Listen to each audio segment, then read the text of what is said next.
Hey everyone! Most of you watching aren't subscribed. If you haven't yet, please smash that subscribe button so that we can hit 1,000 subs together. Let's do this. You ever think you're just having a normal night out, and then suddenly you're in a situation so insane that your brain can't even process what's going on? Like, you're sitting there wondering if you just accidentally walked into some hidden camera show, except it's not funny and no one's coming out to say, "Just kidding?" That's pretty much what happened to me. I met this guy on Hinge a few weeks before it all went down. At first, he came across as easy to talk to. Not overly charming in that fake, rehearsed way, just normal. He had this mix of being laid back, but with this mysterious edge. You know the type. The kind of person who drops little hints about their life, but never gives you the full story. One of the first things he told me was that he had an ex situation that was complicated. According to him, she was unstable, dangerous even, and had been harassing him for months. He said she'd show up to places he was at, send him weird messages, and try to mess with anyone new in his life. I remember thinking it sounded extreme, but I didn't dig too deep. People have messy histories, right? Not everything is neat and drama-free. We went on our first date, and it was fine casual, nothing out of the ordinary. The second date, though, that's where things went completely off the rails. We just finished eating at this little place in a quiet part of the city. It was one of those neighborhoods where everything feels slowed down, dim streetlights, barely any cars passing. A few late-night shops still open. The kind of calm where you can hear your footsteps echo a little. We were walking, talking about nothing in particular, when it happened. Out of the corner of my eye, I saw movement in this narrow alley we were passing. Before I could even react, a guy in a mask, I'm talking, full face covering, hood up, jumped out and started screaming. Not just yelling words, but full-on aggressive, deep-voiced shouts. I froze. My heart went into overdrive. My brain immediately went into that panicked, blurry mode where you can't think straight. All I could feel was adrenaline. I didn't even fully process the words he was saying. It was just noise and movement and the feeling of something going really, really wrong. But here's what didn't make sense. The guy I was with barely flinched. He didn't back away, didn't try to pull me aside, didn't even look particularly shocked. He just stood there with this weird calm, like he was watching a scene he'd already seen before. The masked man shouted a bit more, then suddenly backed off and disappeared into the alley again, just as quickly as he'd appeared. I was still shaking, my hands cold, my chest tight. I looked at my date, waiting for him to say we needed to call someone or leave the area, but instead he gave me this look, almost like he was studying my reaction. And then he just said it that the whole thing was a test. A test. Apparently, he wanted to see if I would stick around when things got hard. That was the phrase he used. Like loyalty is proven by surviving some kind of fake street ambush. I couldn't even wrap my head around it. While I was standing there in full fight-or-flight mode, he was patting himself on the back for pulling off what he thought was a clever little social experiment. It was the most surreal, uncomfortable feeling. Not just because of what happened, but because he clearly didn't see anything wrong with it. He acted like I should be impressed, like I'd passed some unspoken challenge by not running away screaming. But the longer I stood there, the more this creeping, uncomfortable realization set in. This wasn't about me at all. This was about control. It was about putting someone in a vulnerable position, just to see how much they'd tolerate. I told him I wanted to leave, but he kept circling back to the idea that I owed it to him, to prove myself now. That walking away would mean I'd failed.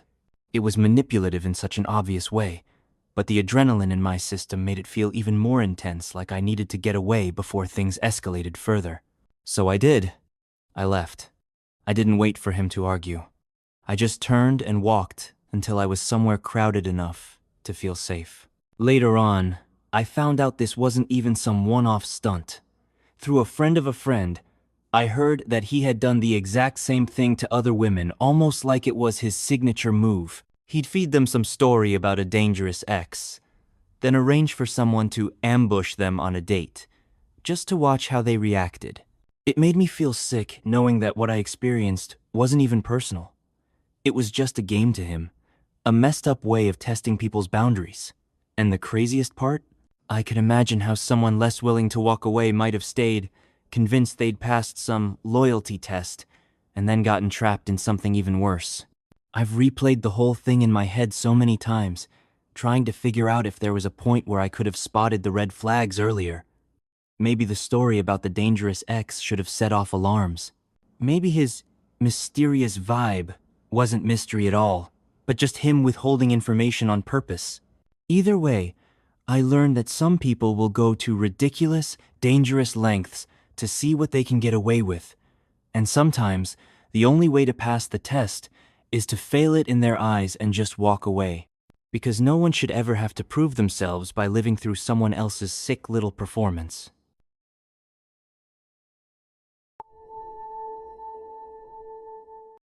You know how sometimes someone just drops out of your life with zero explanation? Like 1 minute you're texting every day, and the next they've basically evaporated? That's exactly what happened to me. I met this guy on Hinge, and at first it felt easy. No weird vibes, no awkward silences, just normal. We'd text a lot, swap memes, grab coffee, go for walks, the usual early dating stuff. It wasn't fireworks, but it wasn't bad either. Honestly, it felt refreshingly uncomplicated. Then, without any warning, he was just gone. No fight, no slow fade, no, I don't think this is working. Just radio silence. I sent a couple of, hey, are you okay? Messages at first, thinking maybe something happened, but after a while I stopped. I figured maybe he'd lost interest or met someone else. Whatever the reason, I wasn't about to beg for an explanation. It stung, sure, but I moved on.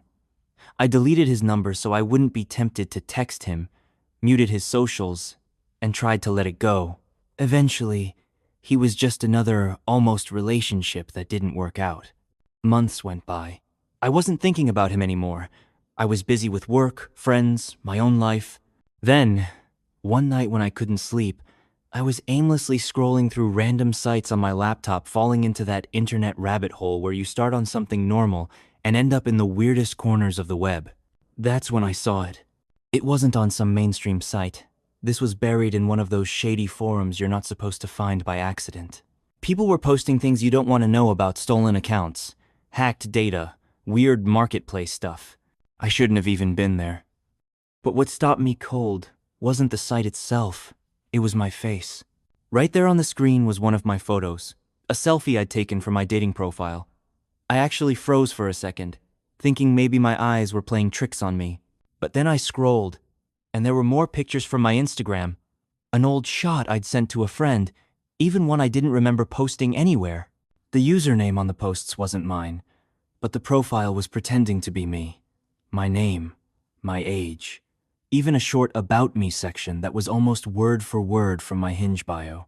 My first thought was that it was some random catfish. That happens, right? People steal photos all the time.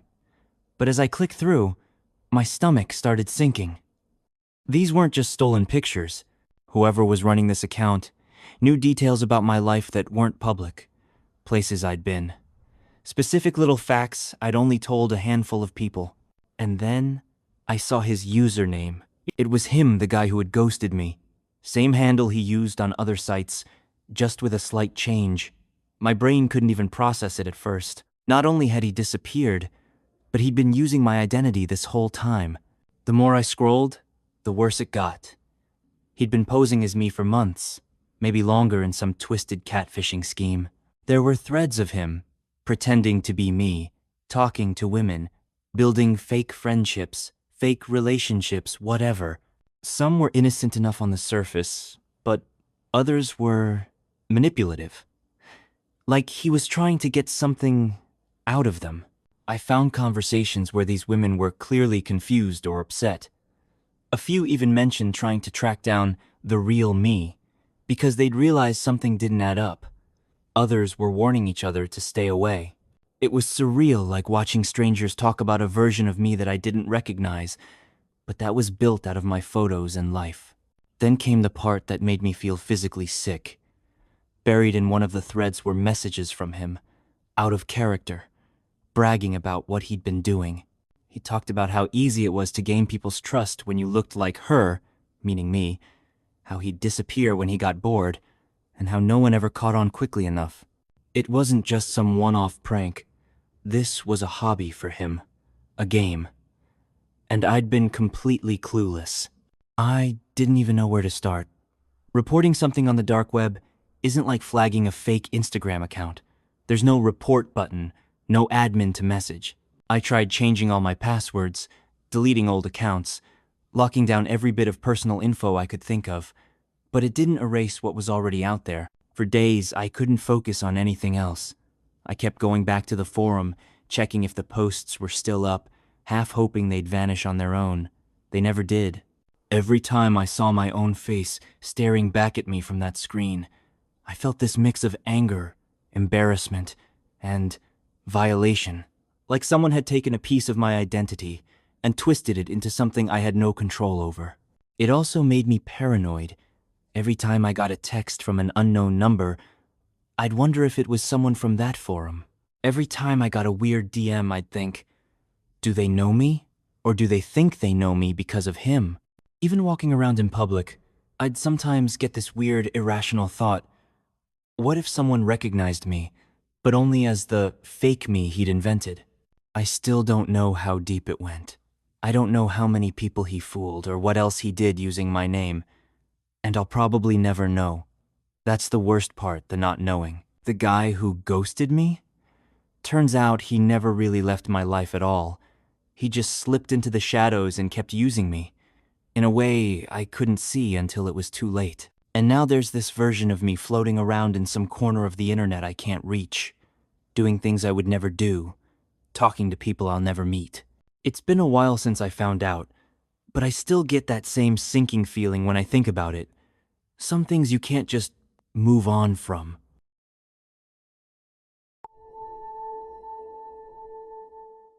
You ever walk into a situation thinking everything's fine, only to slowly realize you might have seriously misread the whole vibe? That's exactly what happened to me. It started out so ordinary. I'd matched with this guy on Hinge. Nothing about him stood out as creepy or off. He was good-looking, in a way that felt approachable, and he messaged just enough to keep the conversation moving without being overbearing. We talked about work, hobbies, his dog, everything you'd expect. We decided to meet for drinks downtown. The bar we picked wasn't trendy or fancy, more of a low-lit spot with booths against the wall and a small bar in the back. The kind of place where you can actually hear the person across from you. We had a couple of drinks, laughed at some random stories, and the night felt easy.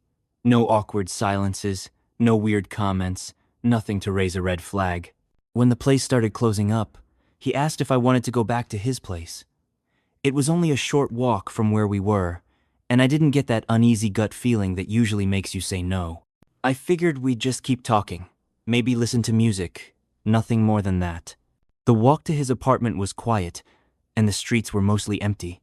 His building was old, not run down, just the kind with narrow hallways, creaky stairs, and a faint smell of something cooked hours ago. When we got to his door, I noticed the lock right away. It wasn't a normal deadbolt or chain.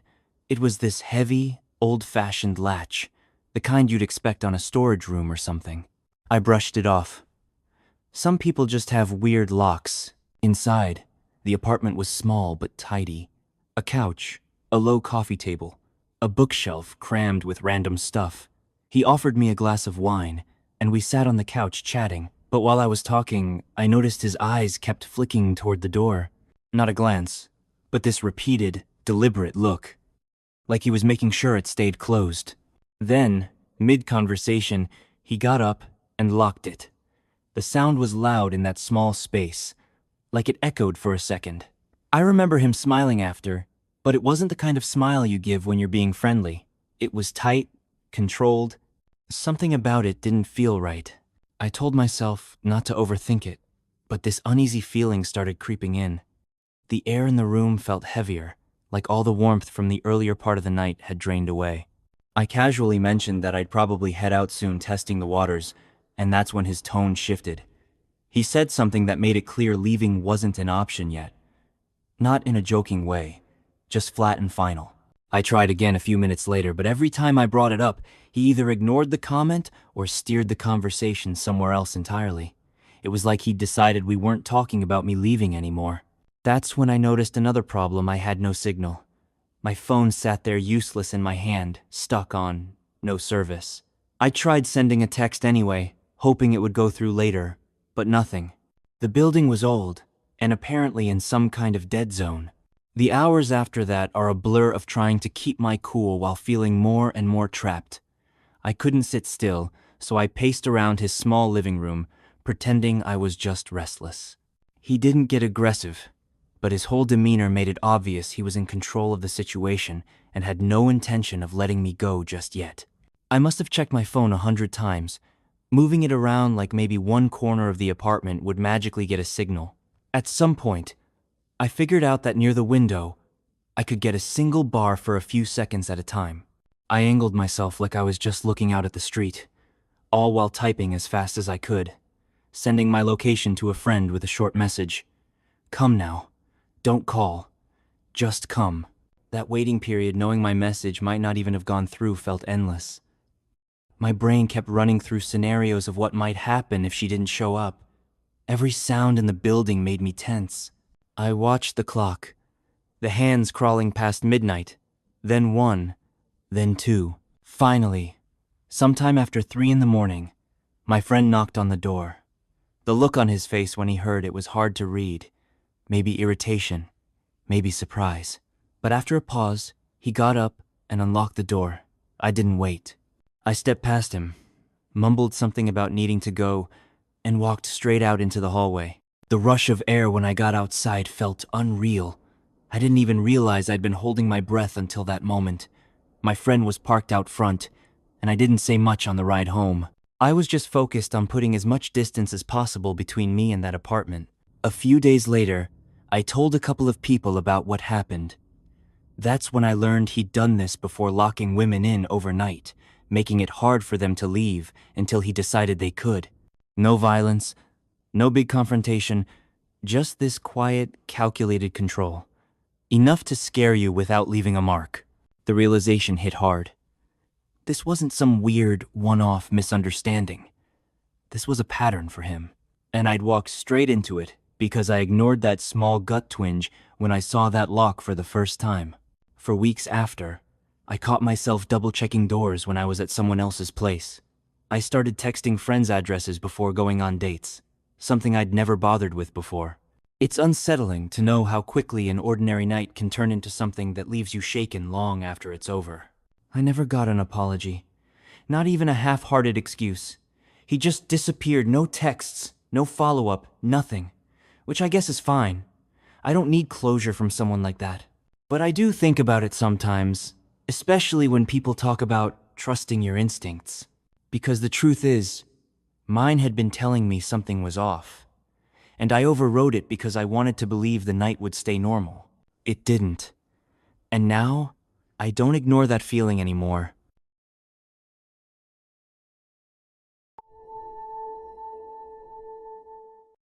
When I first matched with her on Hinge, I honestly thought I'd lucked out. She came across as warm and quick-witted, the kind of person who didn't just throw out one-word answers, but actually engaged in conversation. Her profile was low-key, no cliché quotes or over-filtered selfies, just a few natural shots that made her seem real. We hit it off almost instantly.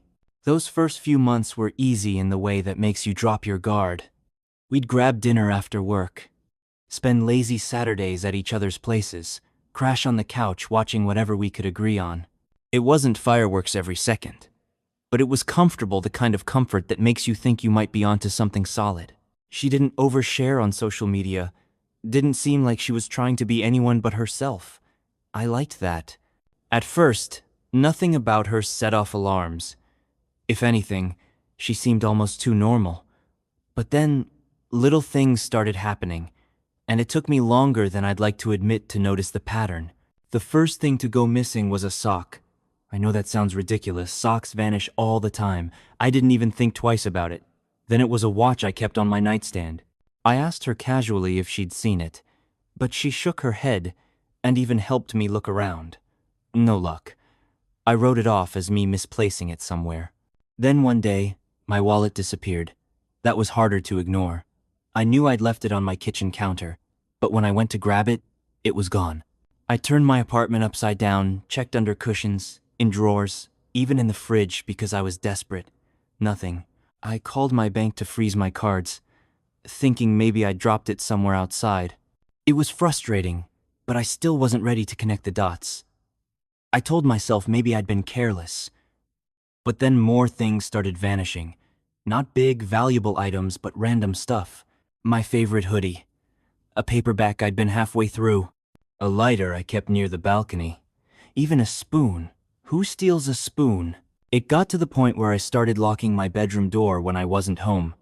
I tucked my wallet deep into a drawer, kept my keys in my pocket, hid my watch in a shoebox. But somehow, things still went missing. It didn't make sense. The shift from confusion to suspicion wasn't dramatic. It just built slowly, like a shadow getting longer. I started replaying every time she'd been in my apartment. Every moment I'd left her alone in the room. The way she'd sometimes ask casual questions about where I kept things. The fact that she always seemed curious about my stuff, even the boring things. One afternoon, when she texted that she was running errands, I made a choice I'm still not sure I'm proud of. I went to her place. I'd been there plenty of times before, but this time I was looking for something. Anything. Her apartment was tidy, almost too tidy. No clutter, no random piles of laundry, no dishes in the sink.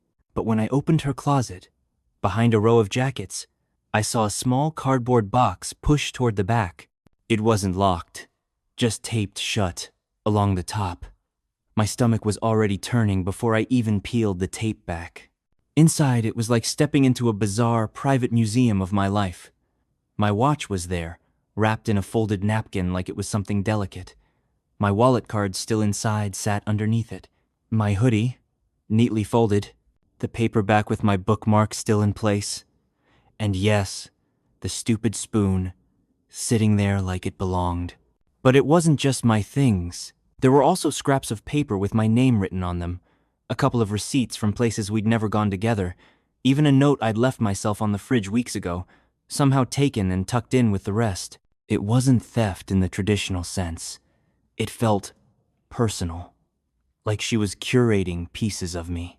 I remember standing there holding that box, my mind flipping between anger, disbelief, and this unsettling sense of violation.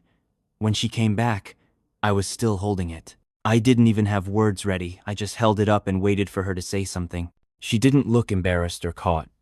She just gave this slow, almost satisfied smile.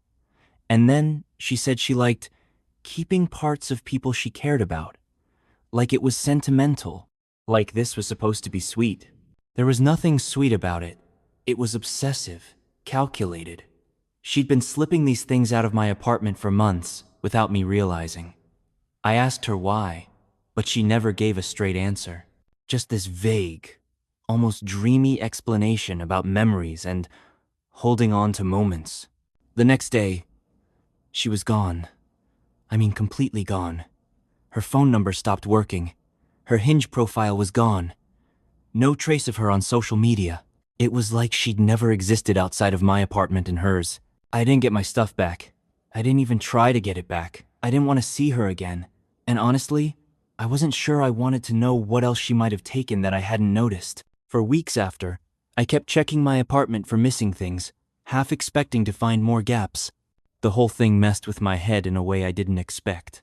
It wasn't just about the objects, it was about the fact that she'd been slowly taking pieces of my life without me realizing, and I had let her in close enough to do it.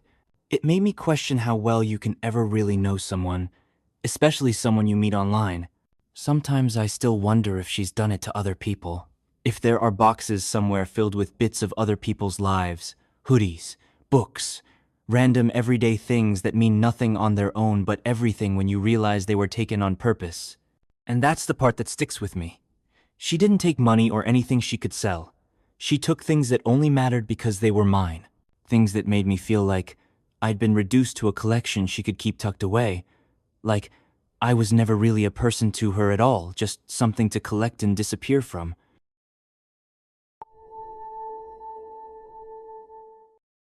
I've had bad dates before.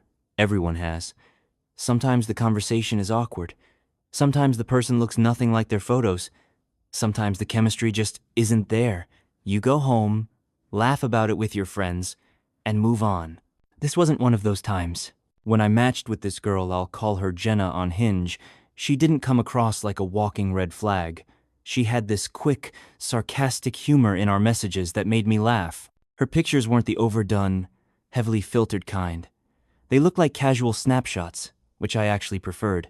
We set up a time to meet at this coffee shop downtown that I liked, the kind of place with mismatched furniture, overly loud indie music, and baristas that looked like they hated their jobs. When she walked in, she seemed normal. Not over-the-top friendly, but not standoffish either. We ordered drinks and sat at a little table in the corner. At first, it was fine. Small talk, basic, where are you from, stuff. But it shifted fast.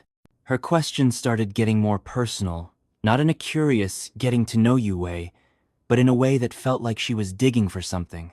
She asked about my last relationships, why they ended, what my biggest mistakes were, who I trusted most in my life. It was the first time I'd met her, and she was prying like she was doing some kind of personality assessment. I tried to joke around and steer the conversation to lighter topics, but every time I did, she'd bring it back to something intense. It gave me this weird, heavy feeling, like she was collecting information for a reason I didn't understand. By the end of the coffee, I'd already made up my mind there wasn't going to be a second date. I was polite about it, said I didn't think we were a good match. She didn't argue. She didn't act upset. She just nodded, said, "Okay," and left. I figured that was it. A few days later, my phone started blowing up. Not just a couple of texts, dozens of notifications. Friends, coworkers, even acquaintances I barely talked to were messaging me. At first, I thought something had happened, like maybe there was breaking news about someone we all knew. But when I opened the messages, my stomach dropped. They were sending me screenshots of a social media profile with my name and my pictures, only it wasn't mine. The posts were weird, embarrassing, aggressive, and, in some cases, just plain creepy. Whoever was running it was tagging people I knew, making up stories, and sending DMs that sounded nothing like me. At first, I thought it had to be some random scammer or troll. But the more I looked, the more obvious it became that this wasn't random. The fake account knew exactly who to target: friends, coworkers, family members. It was like someone had a map of my life and was using it to make the fake version of me as believable as possible. I reported it immediately, but it didn't help much. The person running it would just delete the posts, change the username, or make a brand new account. I'd block one profile, and another would pop up a day later. It started to bleed into my real life fast. A coworker pulled me aside at work and awkwardly asked if everything was okay, because of something they'd read. My boss heard a rumor, one that started from something the fake account posted. Friends messaged me asking why I was sending them random, hostile DMs. I was scrambling to keep up with the damage. I sent mass messages explaining it wasn't me. Some people believed me right away. Others, I could tell they weren't sure. You can hear it in the way someone replies, polite but short, like they're just humoring you. It was exhausting. I barely slept because I was constantly checking my phone, refreshing, seeing if the fake account was active again. It felt like every time I blinked, another post went up somewhere using my face and name to trash me. The turning point came one night when I was doing exactly that, scrolling through one of the latest fake profiles, trying to figure out who could be behind it. And it hit me. All of this started right after my date with Jenna. The timing lined up perfectly. Before that, my life online had been boring and uneventful. After that date, everything fell apart. I didn't want to jump to conclusions, but the more I thought about it, the more it made sense. She had asked me all those oddly personal questions. She'd left without saying much, no argument, no visible anger, but maybe she'd taken that rejection personally. A few days later, a mutual acquaintance confirmed it. They told me they'd overheard Jenna talking about getting even with a guy who wasted her time. She was laughing about ruining his reputation. The acquaintance hadn't thought much of it until I asked. That was when it clicked. This wasn't random trolling. It was targeted. She wasn't just making fake accounts for fun. She was using my own pictures and name to try to make people believe I was the kind of person who would say or do those things. She was trying to become me, but in a version designed to wreck my relationships and my reputation. It worked, too. Not completely, but enough to make me feel isolated. Even the friends who believed me were tired of the drama. Every time a fake account messaged them, they'd roll their eyes like, "Here we go again." I hated that I was starting to be seen as the guy with the online stalker, like it was a permanent label. In the end, I nuked most of my social media, changed my phone number, stopped checking certain apps entirely. It wasn't worth the constant stress. I lost touch with a few people in the process, but I needed the break. Jenna? She vanished. Deleted her profiles, stopped showing up anywhere mutual friends might see her. I don't know if she got bored, moved on to someone else, or just decided she'd done enough damage. What I do know is that a single awkward date turned into months of paranoia, frustration, and damage control. And it wasn't because of what happened that night, it was because of what happened after. Sometimes I still get this cold feeling when I think about it.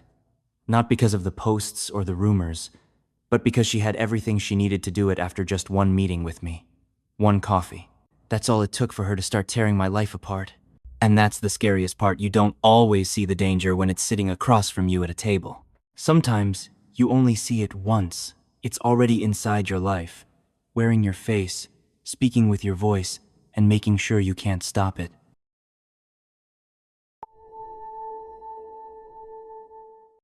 You know when you look back at something and wonder how you didn't see it coming? How all the little signs were there, but you convinced yourself they didn't mean anything? That's exactly where I was living in this perfect little bubble I thought I'd built, while the ground underneath me was already cracking. Her name was Mia. We met on Hinge, and she was the kind of girl you feel lucky to stumble across. Sharp humor, quick comebacks, and this way of making everything feel lighter just by being in the room. From our first date, I was hooked. We didn't do anything over-the-top movie nights, late dinners, spontaneous drives, but it all felt right. Then there was Ryan. My best friend since I can remember. The guy who knew every embarrassing story, every bad breakup, every stupid thing I'd ever done. He was the brother I chose. And when Mia came into my life, it just made sense to bring him into that circle. The three of us hung out all the time, games, drinks, even lazy afternoons doing nothing. It felt natural. It felt safe. That's why I didn't notice the shift right away. It started small. Mia keeping her phone face down more often, Ryan being a little quieter around me, like he was distracted. Sometimes, when we were all together, I'd catch them exchanging these quick glances. Not obviously flirty, just charged.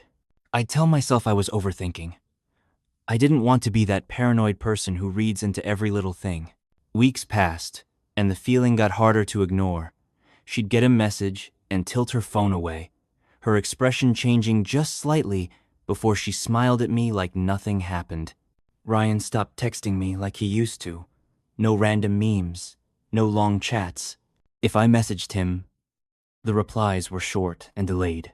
I kept telling myself they were just busy, tired, distracted. I didn't want to ask, because asking would mean I thought something was wrong. And if I was wrong, I'd look insecure. So I stayed quiet and let the unease sit in the background. Then came the day everything unraveled. I was at Mia's place. It was just a lazy afternoon, YouTube videos, snacks, nothing special. At some point, her phone buzzed next to me on the couch. I didn't think twice when I picked it up to hand it to her. But as I did, the screen lit up. Ryan's name. And under it, a message that wasn't just friendly. It wasn't, "How's your day?" or "What's up?" It was the kind of message that makes your stomach drop instantly. Playful, suggestive, way too familiar for someone who's supposed to be my best friend talking to my girlfriend. I froze. It was like my brain stalled out, trying to find an explanation that made sense. A joke? A misunderstanding? But I knew Ryan. I knew Mia. And the truth was sitting right there in my hand. She came back into the room, and I must have looked different because her eyes flicked to my face immediately. I tried to keep my voice steady when I asked about the message. She didn't even hesitate, denied everything, said I was reading too much into it. I pushed, and she pushed back, flipping it on me like I was being jealous for no reason. I left it at that in the moment, but my mind was burning. Later that night, I went through more of their messages. I shouldn't have, but I needed to know. And there, it was weeks of conversations. Pet names, inside jokes, plans to meet without me. Little moments I thought I'd shared only with her, echoed in messages to him. It felt like someone had taken a sledgehammer to the version of reality I'd been living in. Every hangout, every laugh, every shared memory replayed in my head with a new filter, one where I was the extra in a story about them. When I confronted her again, she didn't break down or apologize. Instead, she said something that made my skin crawl, that it was just a game, a way to see if I'd notice. Like the whole thing was some experiment to test how much I paid attention, how much I cared. I can't explain the mix of anger and humiliation that hit me in that moment. It wasn't just that they'd betrayed me, it was that they'd turned it into entertainment, that my feelings were part of some twisted joke I hadn't agreed to play. When I reached out to Ryan, it was the same story. Denial, downplaying, acting like I was overreacting. And then, just like that, they were both gone. No messages, no calls, no half-hearted, "let's talk about it." They vanished from my life, in perfect sync, like they'd rehearsed their exit. The silence after was worse than I expected. You'd think anger would keep you going, but what I felt was this hollow quiet. I deleted their numbers, removed them from socials, scrubbed every trace I could find, but it didn't erase them from my head. Little memories still slipped through, Ryan leaning across the table to tell a story, Mia laughing in the passenger seat on some late-night drive. Those moments felt real at the time, and maybe they were, but they're poison now. That's the thing about betrayal from the people you trust most. It doesn't hit you like a sudden storm. It's more like water seeping into the foundation, slow enough that you ignore it until the whole structure caves in. I wish there'd been a fight. I wish there'd been yelling, something loud and final.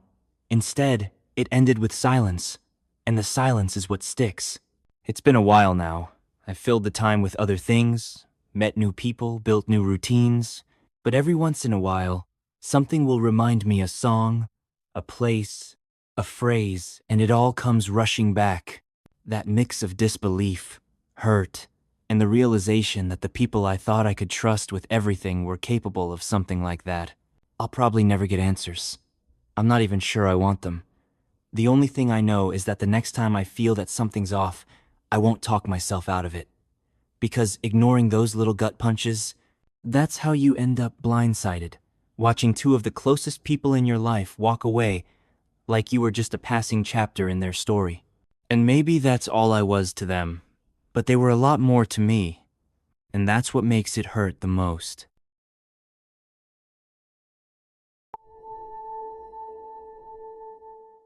You think you've got a handle on how bad breakups can get the crying, the awkward run-ins, the mutual friends caught in the middle, but nothing, and I mean nothing, prepared me for this one. I was seeing this guy, Jake. Not officially boyfriend-girlfriend, but close enough that we both said we were exclusive. We were spending almost every free moment together. In my head, it wasn't casual. It was heading somewhere. I told my best friend about him, because of course I did. Sarah had been in my life since middle school. She'd seen me through bad crushes, bad relationships, and all the in-between. She was the one I trusted with everything. Jake and I met on Hinge. The chemistry hit right away. He had this relaxed charm, the kind of easy confidence that makes you feel like you've known someone for years. He could be funny without trying too hard, thoughtful without being overbearing. Most of our time together was spent at his tiny apartment in a worn-down city building. We'd order the kind of greasy takeout you regret halfway through eating, sprawl out on his sagging couch, and watch whatever random show we landed on. It wasn't glamorous, but it felt real. Sarah met him early on. She came with me to grab coffee near his place one afternoon, and I introduced them. She smiled, said she liked him. That was it.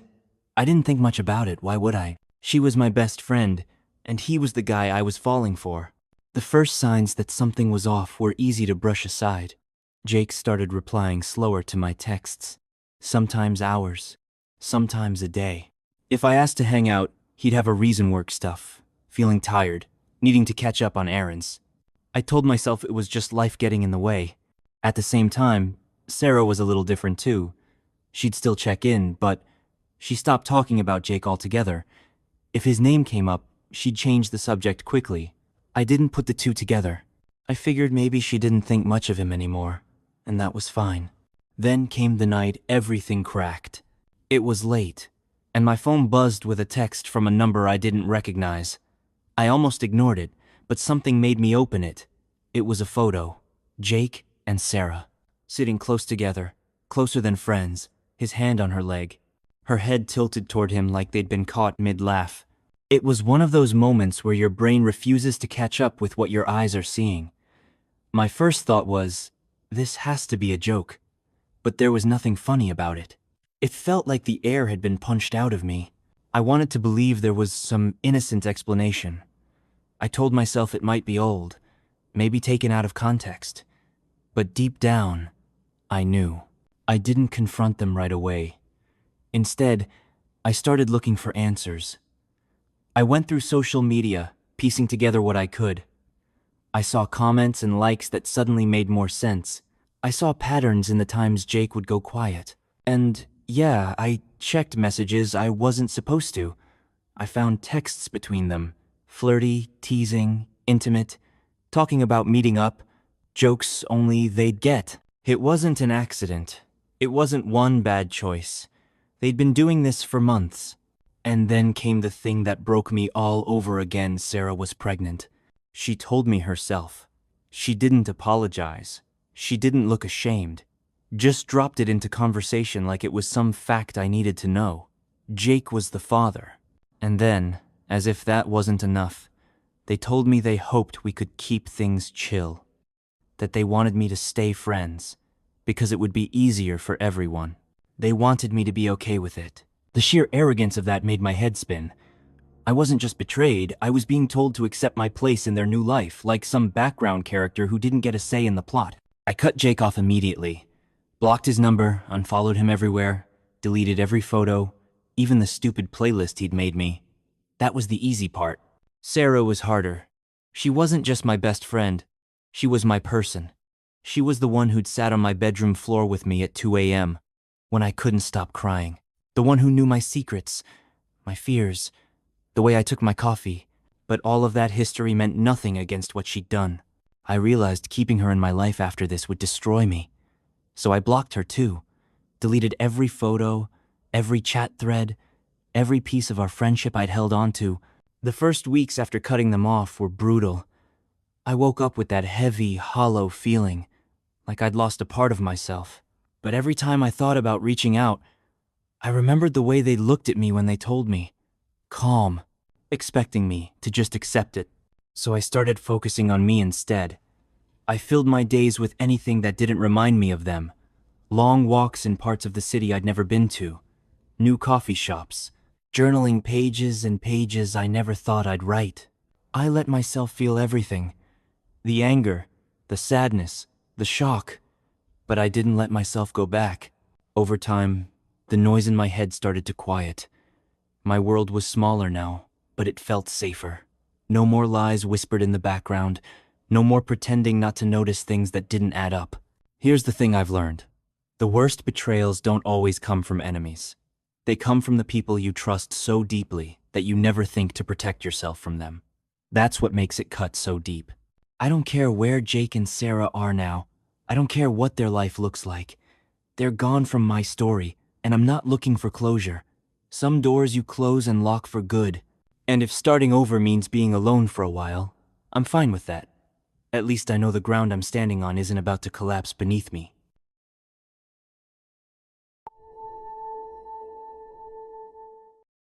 When I first matched with her on Hinge, I couldn't quite pin down what I thought. She didn't have the typical Instagram perfect profile. Her pictures were casual but carefully chosen, and her bio was just cryptic enough to make you curious. There was something in her eyes, or maybe just the way she framed her photos that felt intentional.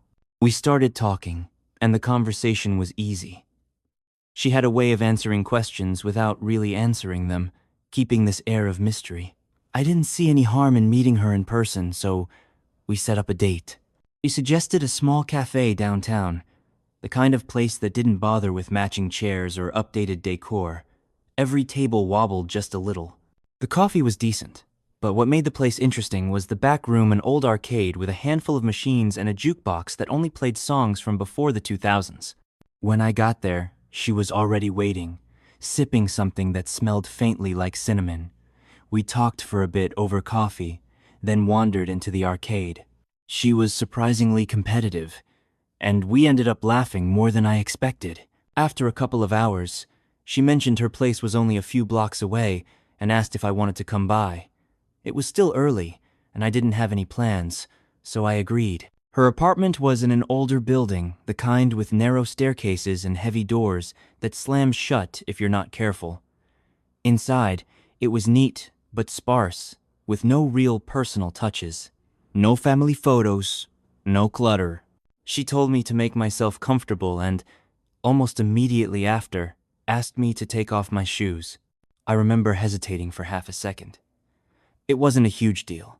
Plenty of people are particular about keeping floors clean, but there was something about the way she said it that made it feel less like a request and more like a rule.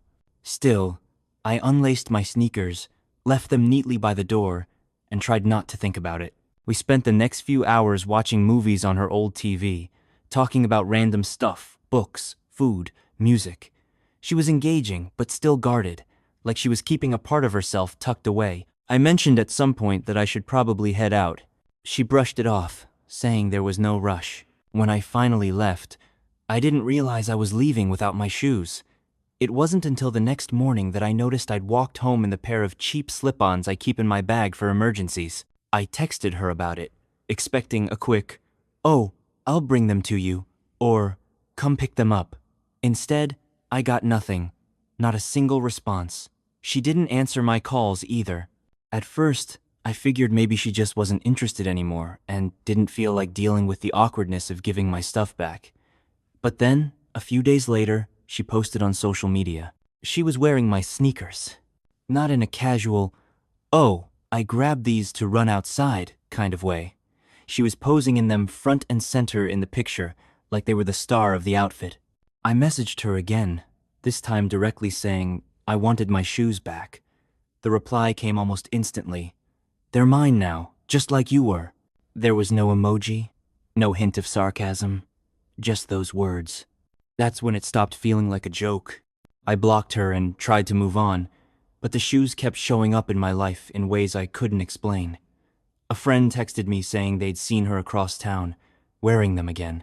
A week later, I spotted them in the reflection of a shop window she was walking past on the opposite side of the street. Another time, I swear I saw them in a thrift store display, but when I went in, they were gone. It started to feel deliberate, like she wanted me to know she still had them, like she was making sure I couldn't forget. I began wearing different shoes every time I went out, but that didn't help. The sight of them, even on strangers, would set off this weird unease in my chest.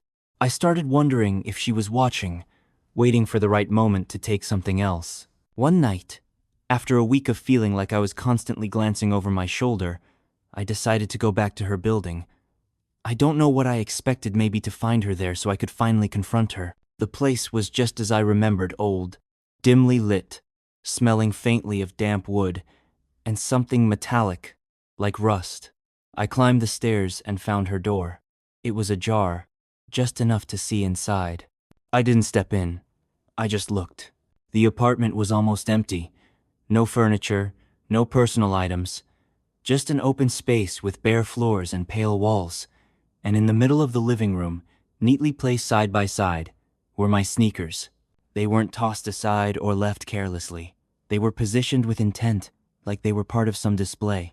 I backed away slowly, every instinct telling me I shouldn't be there. By the time I reached the street, my hands were shaking. I never went back, and I never saw her again. But sometimes I'll catch sight of a pair of shoes that look exactly like mine, and my stomach will twist. I still don't know what her deal was, Maybe it was just some bizarre obsession, maybe something darker. All I know is she didn't just take my sneakers. She left me with this lingering sense that she could still be out there watching, waiting, deciding what else she might take. And that's why, even if someone handed them back to me today, I wouldn't touch them.